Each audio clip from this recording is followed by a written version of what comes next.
Hello जी, नमस्ते प्यारे विद्यार्थियों और प्यारे दोस्तों। आप सभी का स्वागत है me and my two class के अंतर्गत। और यहाँ पर हम आपके लिए यानी बीए थर्ड सेमेस्टर वालों के लिए मोस्ट इम्पोर्टेंट टॉपिक लेके आए हैं। जैसे कि ये शॉर्ट इम्पोर्टेंट क्वेश्चंस के अंतर्गत हमने यूनिट फर्स्ट के दो इम्पोर्टेंट क्लास ले ली हैं। अब यूनिट टू आज से शुरू कर रहे हैं और हमारे सामने आज जो हम पढ़ने वाले हैं मैथिली शरण गुप्त और इनसे संबंधित मोस्ट इम्पोर्टेंट क्वेश्चन। तो बिल्कुल हिंदी की जो क्लास आपको मिल रही है बिल्कुल भी मिस मत कीजिएगा, क्योंकि ये क्लास आपके लिए बहुत ही ज़्यादा इंपॉर्टेंट होती है। अगर आप दूसरी तैयारी भी कर रहे हैं बट हिंदी की क्लास को मिस मत करना, ये ऑलवेज हमेशा की तरह। तो जो भी क्लास में जुड़े हैं उन सभी का मोस्ट ऑफ वेलकम, अभिनंदन, स्वागत है। Always me and my two class की ओर से आप सभी का थैंक्सफुल रहेगा। तो अब यहाँ पर बात करते हैं जो नेक्स्ट इंपॉर्टेंट यहाँ पर हम पढ़ाने वाले हैं आपको, वो है यूनिट टू को लेकर मैथिली शरण गुप्त। मैथिली शरण गुप्त इनके सामने जो शानदार प्रश्न है वो यहाँ पर देखिए। जैसे पहला प्रश्न, मैथिली शरण गुप्त की प्रथम काव्य रचना का शीर्षक और प्रकाशन वर्ष क्या है? तो देखिए गुप्त जी द्विवेदी युग के कवि है, ठीक है ना, यहाँ ध्यान रखिएगा। ये द्विवेदी युग के कवि माने जाते हैं। मैथिली शरण गुप्त है वो द्विवेदी युग के कवि माने जाते हैं। और इनकी प्रथम काव्य जो कृति है वो रंग में भंग, क्या है, रंग में भंग, और ये 1909 में प्रकाशित हुई थी। किंतु होता है ना कि उनकी जो प्रसिद्धि है उसके लिए अगर देखा जाए तो इनकी जो ख्याति यानी प्रसिद्धि है वो भारत भारती 1912 में जो लिखी गई थी ना, उससे उनको प्रसिद्धि मिली। तो इसलिए इनमें से प्रश्न बनता है। क्लियर, ये ध्यान रखिएगा। इसी प्रकार से आगे बढ़ते हैं। तो नेक्स्ट यहाँ पर देखिए, साकेत किसकी रचना है? प्रश्न आ सकता है कि भाई साकेत किसकी रचना है, या फिर ऐसा आ सकता है कि मैथिली शरण गुप्त ने राम कथा पर आधारित कौन सा महाकाव्य लिखा था। देखो ऐसा प्रश्न भी आ सकता है। तो श्री मैथिली शरण गुप्त ने राम कथा पर आधारित साकेत नामक महाकाव्य लिखा था। Very very important. क्लियर। इसी प्रकार से नेक्स्ट आपके लिए जो रहेगा थर्ड इंपॉर्टेंट, माता न कुमाता पुत्र कुपुत भले ही है। माता न कुमाता पुत्र कुपुत भले ही है, ये शब्द किसने, किससे और किस संदर्भ में कहे हैं? तो देखिए उक्त कथन केकई अनुताप, नोट कर लीजिएगा। केकई अनुताप में केकई ने चित्रकूट सभा में लोगों से कहे, जब माता पश्चाताप करती हुई राम ऋषियों के समक्ष कहती है कि लोग मानते हैं माता कुमाता नहीं होती, पर यहाँ विपरीत हुआ है। पुत्र तो सपूत ही रहा लेकिन माता केकई जो है वो कुमाता कहलाती हैं। ये राम वनवास के समय की बात हो रही है ना, आपको ये स्टोरी कहीं ना कहीं तो याद होगी। क्वेश्चन नंबर बात करते हैं यहाँ पर 4। देखिए केकई अनुताप किसकी रचना है और कविता का मूल स्वर स्पष्ट कीजिए। जो अभी हमने बात करी कि केकई अनुताप जो है मैथिली शरण गुप्त की रचना है, और इसमें केकई के पश्चाताप यानी केकई जो भूल करती है उसके पश्चाताप का मार्मिक चित्रण हुआ है। नोट कर लीजिएगा। नेक्स्ट देखिए, आधुनिक युग की गीता, आधुनिक युग की गीता मैथिली शरण गुप्त की किस काव्य कृति को कहते हैं? शानदार प्रश्न। देखिए कि आधुनिक युग की गीता मैथिली शरण गुप्त की किस काव्य कृति को कहते हैं और उसका प्रकाशन कब हुआ? तो देखिए नोट कर लीजिएगा कि आधुनिक युग की गीता जो है वो भारत भारती को कहते हैं और यहीं से इनको प्रसिद्धि भी मिली थी। और ये आधुनिक युग की गीता कही जाती है और इनका प्रकाशन 1912 में हुआ था। क्लियर।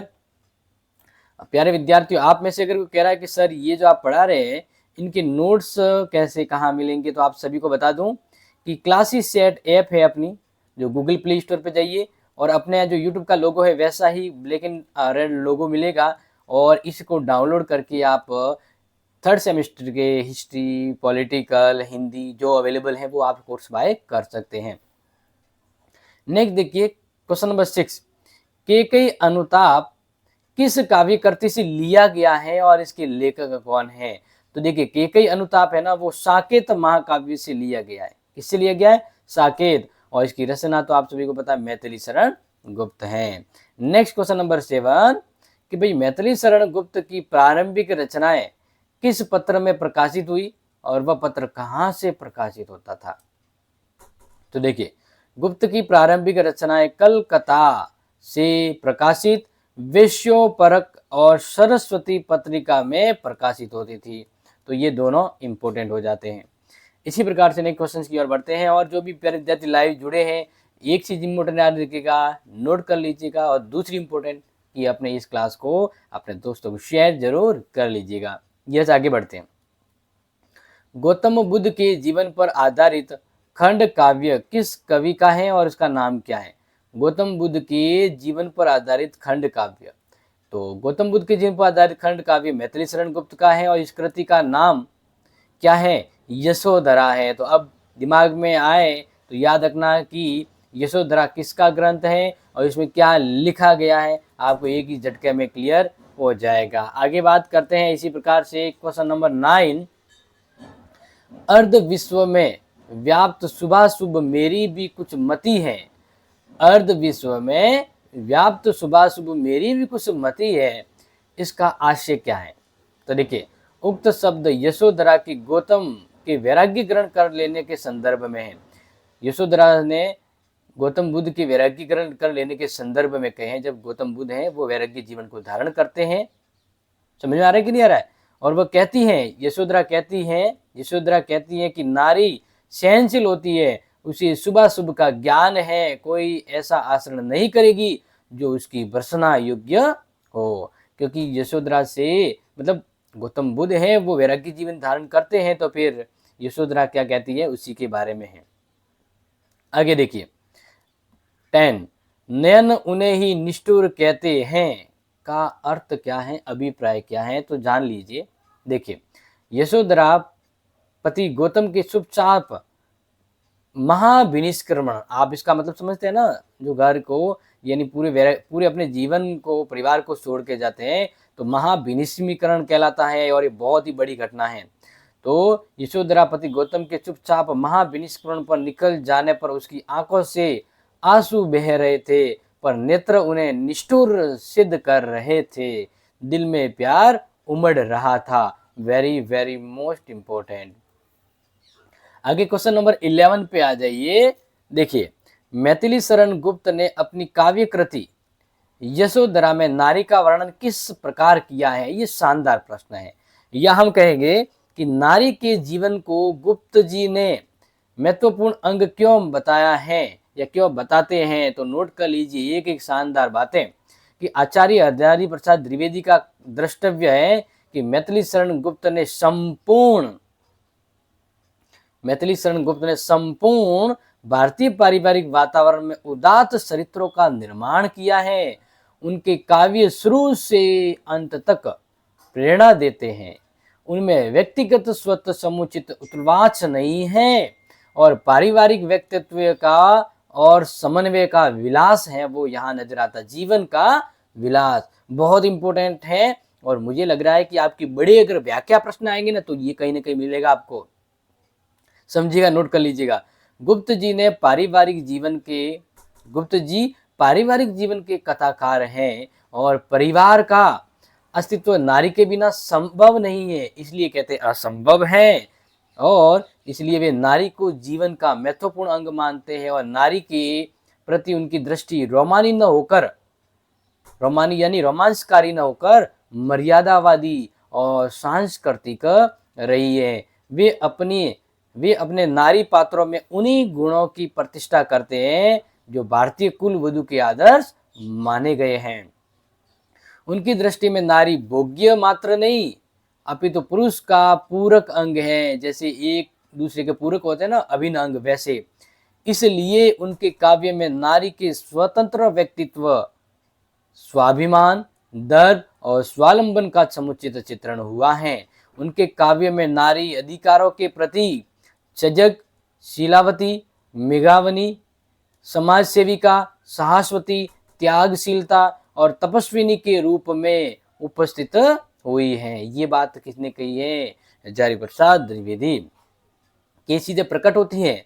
आगे, मैथिली शरण गुप्त ने संयुक्त परिवार को सर्वोपरि महत्व दिया है, और उन्होंने नैतिकता और मर्यादा से युक्त सहज सरल पारिवारिक व्यक्ति को श्रेष्ठ माना है। नर नारी के प्रति गुप्त जी की पूर्ण आस्था है। इस आस्था के दर्शन हमें उन्हें काव्य में देख के जो सकते हैं, यानी देख जाने से हमें पता लग जाता है। आस्था की टूटन गुप्त जी के लिए असहनीय है और उन्हें नारी के प्रति पुरुष का अनुचित आसन कदापि स्वीकार नहीं है, क्योंकि नारी स्वतंत्र स्वाभिमानी है। आगे देखिए क्वेश्चन नंबर 12, मैथिली शरण गुप्त का सामान्य परिचय दीजिए। तो देखिए, मैथिली शरण गुप्त की रचनाओं का भी उल्लेख कीजिए। ये दोनों अथवा में प्रश्न है और दोनों का आंसर आपके सामने अच्छे से जान लीजिए, क्योंकि ये शानदार और मोस्ट प्रश्न है। और जो भी प्यारे विद्यार्थी लाइव जुड़े ये बिल्कुल क्लास को लाइक एंड शेयर कर दीजिएगा। देखिए, गुप्त आधुनिक राष्ट्रवादी काव्य धारा की प्रतिनिधि है और चीर गांव झांसी में जन्मे महाजन वर्ग के गुप्त जी परम वैष्णव भक्त थे। उनका जन्म 1886 में हुआ था। उन्होंने अनेक छोटे बड़े काव्यों का सृजन कर प्रतिनिधित्व राष्ट्र कवि की पदवी प्राप्त की थी। आधुनिक युग के कवियों में गुप्त जी का क्षेत्र सबसे अधिक व्यापक है और वे समय के अनुसार बदलती हुई भावना को अपनाते हुए काव्य सृजन करते थे। ऐसा नहीं कि परंपरा एक व्यक्ति जो एक ही धारा भावी को लेकर कथन करता, नहीं, ये समय के अनुसार उनके विचारों में भी परिवर्तन, भावनाओं में भी हुआ। उनके काव्य भारतेंदु युग, द्विवेदी युग, छायावादी काल अधिकांश विशेषताओं से मिल जाती है उनकी रचनाएं, परंतु समाविष्ट रूप में उनके जो काव्य है वो द्विवेदी युग का प्रतिनिधित्व करते हैं। उन्होंने पौराणिक, बौद्धकालीन, राष्ट्रीय, रहस्यवादी, मुस्लिम, हिंदू, सिख संस्कृति मूलक अनेक प्रकार के काव्य ग्रंथ लिखे हैं, परंतु वह प्रधानतः राम भक्त थे। प्रधानतः क्या थे? राम भक्त थे। आगे बढ़े, इसलिए उनके काव्य में राम भक्ति का स्वर सबसे ऊपर उभर कर आया। साकेत और पंचवटी में राम भक्ति मूलक ग्रंथ है और उसमें तो आप देख ही सकते हैं। उनकी रचनाओं में और रचना कौन सी है? तो भारत भारती, जो भारत गीता के तौर पे पहचानी गई। इसके अलावा जयद्रथवध, बख्शहार, पंचवटी, साकेत, यशोधरा, गुरुकुल, द्वार पर, सिद्धराज, झंकार, अनग, काबा, करबला आदि प्रसिद्ध काव्य रचनाएं हैं। Very very most. आगे 13 देखिए, मैथिली शरण गुप्त के यशोधरा खंड काव्य की मूल संवेदना को स्पष्ट कीजिए। तो नोट कर लीजिए कि प्रस्तुत कविता मैथिली शरण गुप्त रचित यशोधरा नामक संपू काव्य, संपू का मतलब क्या होता है? जिसमें गद्य पद्य दोनों का मिश्रण हो, ऐसा काव्य संपू कहलाता है, का एक अंश है। ठीक है ना, ध्यान रखिएगा, ये यशोधरा का ही एक अंश है और गौतम पत्नी यशोधरा के स्वाभिमान का चित्रण उसका मूल प्रतिपाद्य है। उसे दुख है कि प्रियतम सिद्धार्थ यानी गौतम बिना उसे मिले ही संन्यास ग्रहण कर तपस्या करने चले गए, अतः उनके बुद्धत्व प्राप्त कर लौट पर वह उसका स्वागत करने नहीं जाती है, अपितु स्वयं गौतम बुद्ध ही उसे दर्शन देने राजमहल आते हैं। अतः इस स्वाभिमानी सतराणी का चित्रांकन यहाँ पर बहुत अच्छे से किया गया है मैथिली शरण गुप्त के द्वारा। आगे देखिए क्वेश्चन नंबर 14, मैथिली शरण गुप्त का जन्म स्थान और उसके सियार काव्य संग्रह का उल्लेख कीजिए। मोस्ट इंपोर्टेंट है, नोट कर लीजिएगा। ये देखिए, गुप्त राष्ट्रवादी काव्य धारा के कवि हैं। ये प्रश्न आएगा, काव्य कौन सी काव्य धारा के? उनका जन्म स्थान चीरगांव झांसी उत्तर प्रदेश में था। उनकी कविताओं में भारतीय संस्कृति का चित्रण हुआ है, जिनमें कविता की भावना, उपेक्षित नारियों के चरित्र का चित्रण हुआ है। उनकी प्रमुख रचनाएं जैसे सांकेत महाकाव्य, जयद्रथ वध, पंचवटी, नहुस, किसान खंड उनकी काव्य हैं और द्वार पर भी उनकी एक लोकप्रिय रचना है। द्वार पर भी एक फेमस रचना है। क्वेश्चन नंबर 15 देखिए। 15, वेद ने भली बनी तू कविता का भावार्थ क्या है? वेद ने भली बनी तो लक्ष्मण पत्नी उर्मिला की वीर वेदना का चित्रण करते हुए वेदना का मानवीकरण किया गया है और कवि ने वेदना को अभाव की पुत्री और अदृश्य की जननी कहा है। वेदना उर्मिला के हृदय में निरंतर बाण की जो नोक की तरह शुभ कर उसे सजग करती है और इसी कारण वह नियंत्रण प्रिय को निकट पाती है और जगत को अपने आप को दूर करती है। Very very important. आगे देखिए question number 16, the most important. बस मैंने इसका बाह्य मात्र देखा है, दृढ़ हृदय न देखा, मृदुल गात्र ही देखा। यह कथन किसके लिए कहा गया है? तो देखिए, चित्रकूट की सभा के सम्मुख कैकेयी ने कहा कि अपने सुकोमल पुत्र भरत को राज सिंहासन पर दिलाने के लिए राजा दशरथ से वर मांगा था।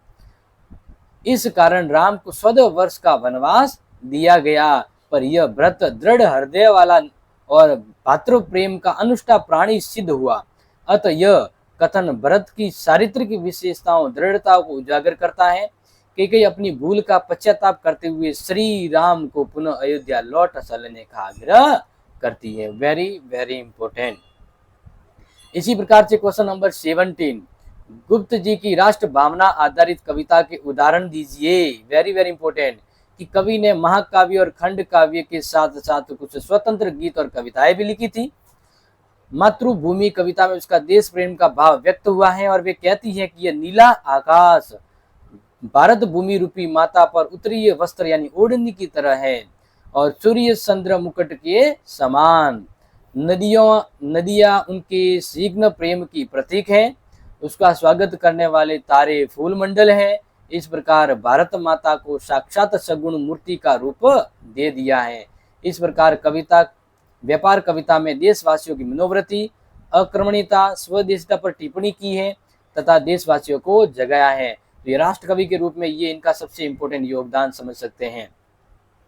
नेक्स्ट देखिए, वेरी इंपॉर्टेंट, गुप्त जी के किसी एक खंड काव्य का सामान्य परिचय देना है। तो देखिए, गुप्त जी के अनेक खंड काव्य लिखे हैं जिसमें से जयद्रथ पंचवटी नहुस प्रमुख है। इनमें से जयद्रथ में महाभारत वेरी इंपॉर्टेंट युद्ध की एक घटना का चित्रण किया गया है कि प्रारंभ में युद्ध का कारण स्पष्ट करते हुए कहा है कि यदि अधिकारों के लिए भाइयों के विरुद्ध भी संघर्ष करना पड़े तो पीछे नहीं हटना चाहिए। किसके लिए? अधिकारों के लिए। युद्ध के दौरान आचार्य द्रोण चक्रव्यूह की रचना करते हैं जिनमें अभिमन्यु तो प्रवेश करता है पर शेष योद्धा जयद्रथ की शक्ति के कारण कुछ नहीं पाते हैं। जयद्रथ अब आपको समझ में आ गया होगा। फलत 6-7 योद्धा द्रोण, कर्ण, दुर्योधन आदि वीरों से जूझते हुए अभिमन्यु वीर गति को प्राप्त हो जाते। पर अगले दिन अर्जुन सूर्यास्त तक जयद्रथ का वध कर लेता है क्योंकि यही था जो उस चक्र को बनाए रखा था, दूसरे यंत्र नहीं आ रहे थे। तो फिर अर्जुन है वो जयद्रथ का क्या कर देता है? वध कर देता है। और इस प्रकार प्रस्तुत खंड काव्य में अभिमन्यु एवं अर्जुन के युद्ध कौशल और वीरता निर्भीकता का चित्रण किया गया है। तो ये क्लास थी टॉप मोस्ट इंपोर्टेंट जो आपको समझ आ गई है, सबसे ज्यादा शानदार। और यूनिट 2 से हिंदी साहित्य की क्लास थी। तो रेगुलर क्लास लेते रहिएगा। और अगर आपको नोट्स चाहिए इसके तो नोट्स आपको मैंने बताया है, आप डाउनलोड कीजिए क्लासी सेट ऐप और वहाँ से अपना ही लोगो मिलेगा, उस लोगो पे जाइए और अपना एक सब्जेक्ट वाइज कोर्स है वो बाय कर लीजिए। तो मिलते हैं प्यारे विद्यार्थियों आपको अगली चमक धमक और जानदार इंपॉर्टेंट क्लास में। तब तक के लिए जय हिंद, जय भारत।